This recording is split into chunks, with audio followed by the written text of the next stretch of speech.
ทักทายFC สุขุสุขคนเด้อมาเบิ่งบรรยากาศอยู่ทางวัดวาอารามงานบุญเนาะพี่น้อง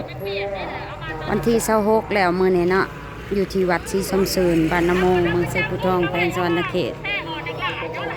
หลังตีสี่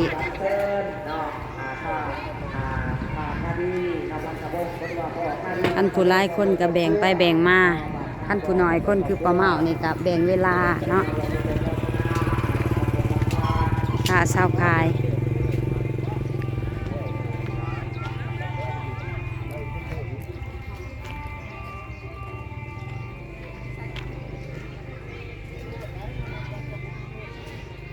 มีค่าเช่าขายมาลงขายเครื่อง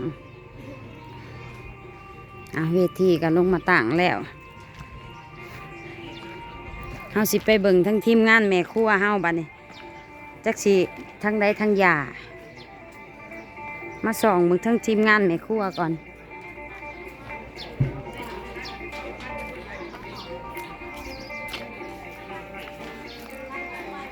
ทีมงานทั้งครัวเฮาเป็นจังไดเป็นจังไดเอื้อยเอิ้นกันเด้ออย่าสิไปเซยเด้อเอิ้นกันผู้อันที่ว่าบ่ใกล้ปานใดน่ะเอื้อยเอิ้นกันมาซอยกันมันบ่ไหวซุมเฮาน่ะสิเจ้าเด้อคันผู้มีคนยังว่าแบ่งกันไปคันผู้มีคนคือเฮากับป้านวลนี่น่ะแล่นไปแล่นมาผู้ได้มีคนสอนนะคะแบ่งกันผู้ว่าผู้เขามีคนสอนนะเขามันนี่เขาก็แล่นไปแล่นมาแม่นแหละผู้ได้มีสอนคือเขาอันเนี่ยไปใช้เอาหลาน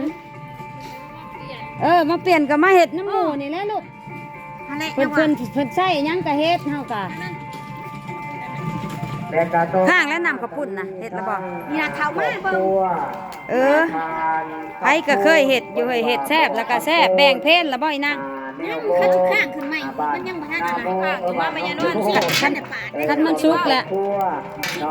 เบิ่งเอ้ยสิเว้านั่งคันสุกแล้วตักไปให้ยาคู่สันก่อนเด้อคอยเป็นทานแก้วทานที่ประการปาดลงนั่นแหละยังบ่ทันได้แล้วบัดแล้วนะบัดน้องสนุกคนเป็นครอบครัวไปทำเรากับคอยได้กำลังตั้งมากับสิประมาณนี้ได้พี่น้องพอแบ่งกันไปเนาะสนุกเราเป็นใจมาว่าทุกคนเอาท่ามาทำบุญทำทานเรากับคอยเป็นคนเป็นเอาลงอีกนะสุตาทุกคนเราขอบใจนำของคนญาติโยมมันบ่นัวประแดกถูกต้องเอาประแดกมาต้องลงอีกที่มีจิตใจเดือดใจในพุทธวจนะศาสนาของเฮาสมมาคอยต้มแล้วต้องลงแม่นมันบ่พอประแดกที่ได้ก่อนจากใดเพิ่นยังว่าเพิ่นเป็นนี่บ่มีขายในเฮ็ดโลดนั่งบ่ได้ใช้ทำไมหากสิเฮ็ดเด้อเพิ่นน่ะเด้อศาสนาสาธุโมทนาเอาประแดกลงน้ำตาลตัดน้อยนึงหยอดน้ำตาลลงอีกทุกคนที่ได้มาบอกโมทนามาส่งต่อในงานเด็กป่ากับพ่อมีแต่ความสุขใจสบายใจกับบ้านกับเพื่อนกับพ่อมีแต่ความสุขความเจริญเดินทางโดยการคิดภาพ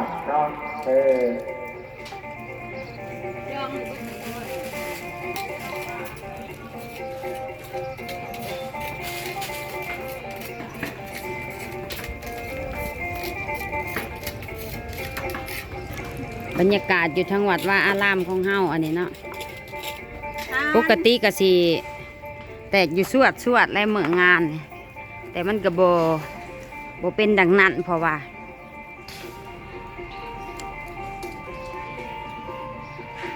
่าบ้านเฮามีผู้เสียชีวิตก็คือแม่ไล่แม่ของจานขิดเนาะแล้วก็มีคนป่วยนำ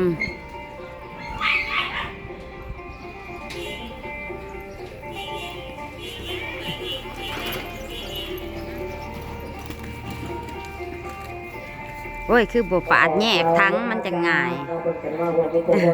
ปาดลงไปมาเศร้าหาอีก บุญอาภาของเราก็มีปัจจัยอยู่10,000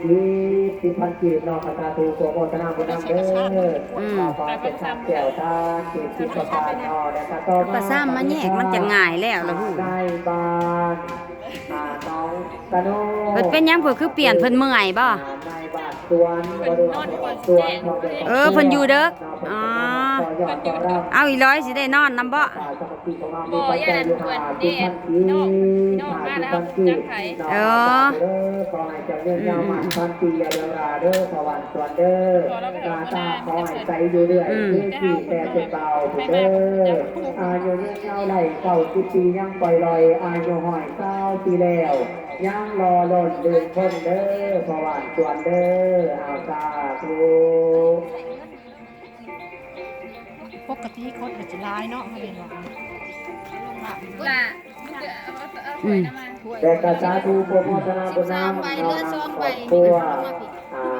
บาทนาดีพันธวงศ์ว่าได้ว่าครอบครัวขอออกนาดีพันธวงศ์ความเดือดครอบครัวน้องเป็นเกรมาว่าผู้โปรโมทนาน้องมาทำบุญทำทานน้องในงานบุญป่าสามัคคีของเราน้องก็ถือว่าขอขอบใจน้ำเพลินน้องตอนนี้ปัจจัยอยู่ที่พันปีที่พันปีน้องก็ขอให้เป็นทานแก้วทานที่ประการเด้อบอกนาดีเด้อน้องมีแต่ความสุขใจสบายใจ โอ้ยเอาบ่วงมาคนจะลอยตะหลิวไปไสบ่ตะหลิวนี่น่ะนี่หลายอันอยู่นะ ต่อมากันนี้นะแม่ออกเพียงคำนาวบ้านเจ้าภาพ สุกเหล็ก สุกเหล็กมาพี่ เอา อ่ะ เป็นกระมาว่าผู้โปรโมทนามาต่อยอดต่อรำจะมีปัจจัยอยู่20 บาท งานเข่าและย่ายเอ้ย นอกจากขอให้เจ้ามาเข้ามาด้ งานเข้า เอิ้นใส่เขาหรือเด้อผู้ใดก็เด้อเฮาน่ะสิได้ขึ้นเทิงผู้ใดเอิ้นใส่เขาโลดลูกหลานมา เฮานี่เฮาก็อยากไปหักแต่ว่าเฮา เออ เจ้า เจ้า แต่งลูกเคยว่า เจ้าป้าบ่ได้ เฮ็ดอยาก เออ บอกให้ลูกเคยไปเฮ็ดแทน เออ แล้วก็เอาเงินไปกินไปทานไป อื สิ ม เงินไปเป็นลูกเคยว่า อืม แม่น่ะไปบ่ได้แม่ค่าตัวนี้ แมนเฮากับป้าบ่ได้ทางหน้าเขียนมันจำเป็นเลยเด้ 20 บาท จักสิทางใด แล้วจึงบอกแม่ต้อยบอกมันนะเอิ้นใส่โลดเด้อไผก็ได้ว่าบ้านเฮานั่น สิไปพุ่น ใจขอให้ท่านทับแก้วในมาพุ่นอามาอยากในงานกองได้จงใจเจ้าปรารถนาเด้อออกลาเด้อให้มีแต่ความสุขความเจริญให้มีแต่ความสุขใจสบายใจให้มีแต่อายุวันเดือนสุขภาระบันเยินบันเยินเอาตาดูไว้อ่านให้บอกออกเพียงค่ำ อันนี้เป็นภาพบรรยากาศอยู่วัด เด้อประกาศทุกคนเด้อ อืมวัดชีสมสื่นบ้านนามงเมืองไซพุทองแขวงสวรรณเขตมื้อนี้ก็เป็นฮอดมื้อแล้วเนาะวันที่26 ทุ่งยางค่ะไปเอาเดี๋ยวนี้แหละว่าสิลงมาผัดข้าผัดมาเบิ่ง ไปเอาเลยเอื้อยมันจังบ่หลายรอบเอาไปให้เขาโลดอีหยังก็ได้ เอาทุ่งยางเพื่อนทุกเพลงมีกล่องโฟมใส่เขาอยู่บ่เนาะ น่าสิมีเอื้อย แพงมากแต่พุ่นเฮาสิใส่ทุ่งยางมันหลายกี่ เอื้อยอันนั้น จำนงแนวไรให้ดังใจเด้อเจ้า เป็นลังข้ามคอยเว้าแถลงมาทุกทุกชาเจ้ามาทางดวงตา ขอให้บุญแก่ตาพลาโยมส่งนำเด้อออกปัญญาโยมเด้อเอาสาธุสาธุเด้อคอยพอดเจ้านั้นมาบังเกิดเป็นความจริงให้มาริงมาแนงดำแยงแดงเศร้า ท่านเห็นหน้าตายด้วยทางเข่าสนุกที่สนุกใจสนุกขาสนุกขายให้ได้หลายอื่นบ้านได้ทางเพิ่มเติมนำขอให้พ่อจุกกรรมนั่งคดีโลกาให้ลูกมาบรรดาลเจ้าผู้ทั้งไปแล้วให้ที่น้อนำโยกอุลมดีจดตื่นเด้อออกกฎงานเงินเด้อยามนอนตื่นยาได้เจ็บปวดเนื้อมีความห่อนให้ห่างตายสาธุเด้อสัพพะดี แบ่งอนาตีแบ่งเห็ดกินตีเอื้อยแบ่งเห็ดกินให้เพิ่นตีมันสวยล่ะ สมใจเจ้าปรารถนาทุกประการทุกทางทุกคน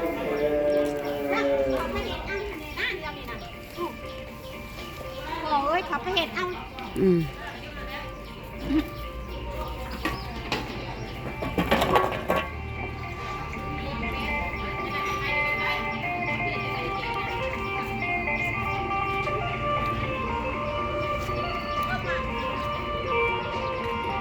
คลิปนี้เฮาพาเบิ่งพาชมเท่านี้ก่อนเด้อพี่น้องเนาะฝากกดไลค์กดแชร์ ฝากกดติดตามเป็นกำลังใจให้แน่เนาะขอบอกขอบใจหลายๆเด้อพอกันคลิปหน้าสบายดี